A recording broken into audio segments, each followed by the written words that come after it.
आमचं कुलदैवत मंगेशी महालक्ष्मी, गोवा. आणि जसं की आधी सांगितल्याप्रमाणे आम्ही निघालो, ठाण्याला पोहोचलो आणि वंदे भारत ट्रेन आली. यावेळेला आईची इच्छा की आपण वंदे भारतनी जाऊ, म्हणून मग आम्ही त्याचे तिकीट्स 3 महिन्या अगोदरच बुक केले. तेजसपेक्षा ही छान नाही वाटली. मला तेजस खूप छान वाटली याच्यापेक्षा. आणि त्याच्यानंतर बसलो आणि चहा आला.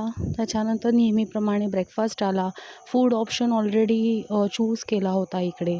त्याच्यामुळे त्यांनी चहा, नाश्ता, त्याच्यानंतर थोड्या वेळाने उपमा, पॉपकॉर्न असं त्यांनी आणून दिलं.